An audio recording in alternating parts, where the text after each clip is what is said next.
Update sa Pilipina na nadawit sa pagpatay sa Japanese couple sa bansang Japan na magulang pala ng kanyang nobyo. Ang nasabing Pilipina ay isang OFW sa nasabing bansa at ang hinala ng pamilya niya ay na-frame up lang ang ating kababayan. Awit sa pamamaslang ng mga magulang ng kanyang nobyo ang isang Pinay sa Tokyo, Japan. Ang mga biktima sinaksak sa dibdib saka itinago ang bangkay sa ilalim ng sahig. Duda ng pamilya ng ating kababayan na frame up ang OFW. Nasa frontline ng balitang yan, si Rainiel Pawid, exclusive. Halos 3 araw nang walang tulog si Sally Morales simula nang mabalitaan ang pagkakaaresto sa anak na si Hazel Morales.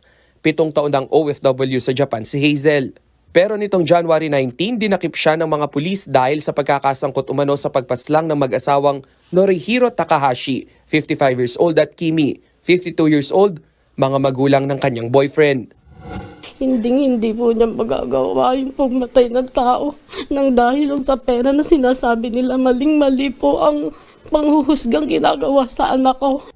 Ayon sa Japan local media, gabi ng January 16 na magkahiwalay na nakuhanan ng CCTV malapit sa bahay ng mga biktima sa Adachi Ward, Tokyo, si Morales at ang isang lalaking hindi masyadong maaninag ang muka. Nasa pool sa CCTV ang naturang lalaki na patungo sa direksyon ng bahay ni Morales, kalahating kilometro lang ang layo mula sa crime scene. Sa parehong araw, sa kuha naman ng CCTV malapit sa labas ng bahay ni Morales, nakita silang nagtatapon ng mga damit na may mantsa ng dugo. Habang ang panganay na anak ng mag-asawa agad nagsumbong sa mga pulis. May nakita raw siyang bakas ng dugo sa kanilang bahay at nawawala ang kanyang mga magulang. Nitong January 18, natuklasan ng labi ng mag-asawang Takahashi sa ilalim ng sahig ng storage area sa kanilang mismong bahay. Pinagsasaksak sila sa kaliwang dibdib. Duda ang mga investigador na mag-isa si Morales sa krimen. Hindi raw kasi niya kakayaning buhatin ang mga bangkay. Depensa ng tiyahin ni Hazel, imposibleng magawa ito ng pamangkin sa magulang ng kasintahan. Pamilya na rin ang turing nila sa boyfriend nito. Umuwi pa nga sa Nueva Ecija noong nakaraang taon. Ayaw man nilang magbintang, malakas ang kutob nilang pinapunta si Hazel ng nobyo ng mga panahong patay na ang magulang nito. Sa amin po ngayon, may ano po kami na frame up po itong lahat. Frame up po ito.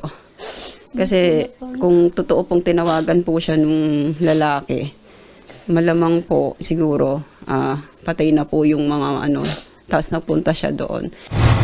Sa incident report na nakuha ng News 5, abandonment of corpse o pag-iwan sa bangkay ang asunto laban kay Hazel. Posibleng hindi man siyang gumawa ng krimen, nadawit na rin ang Pinay lalo't nakita siyang nasa bahay ng mga biktima bago at matapos ang pamamaslang. Pinabulaanan din ng nanay ni Hazel ang balitang lubog sa utang ang kanyang anak. Isa yan sa mga anggulong tinitingnan ng mga pulis, lalo't nag-away raw si Hazel at kanyang nobyo dahil sa pera. Hindi po totoo yung ganun. Wala pong ganun. Walang utang na nabanggit sa akin yung anak ko kahit minsan. Wala siyang utang doon. Naghahanap buhay siya. Sakit yung kita niya. May konti naman din po kami pinagkakakitaan. Nakausap din ng pamilya Morales si Foreign Affairs Undersecretary Ed De Vega at tiniyak nitong may legal assistance na ibibigay kay Hazel. Wala kaming balita from the embassy in Japan na umaamin siya to crime of murder or anything. Buti huwag tayo mag-speculate. Hintayin natin na lumabas ang official news or official findings ng Japanese authorities. Sa ngayon, patuloy na nakikipag-ugnayan ng Philippine Embassy sa Tokyo sa Japanese Police kaugnay ng kaso. Ako naman sa pakiramdam ko at malakas din ang kutob ko na na-frame up lang ang ating kababayan sa Japan. Dahil bilang isang OFW ay hindi tayo gagawa ng illegal na paraan or krimen para lang sa pera or lalo na sa pera. Dahil kaya naman natin itong kitain sa malinis na paraan. Sana lumabas na ang katotohanan at mapawalang sala ang ating kababayan. At sana maging patas ang investigasyon ng gobyerno sa Japan. Nagpapasalamat din tayo sa ating gobyerno lalo na sa mga ganitong kaso na sangkot ang mga kababayan nating OFW dahil talagang nakatutok sila.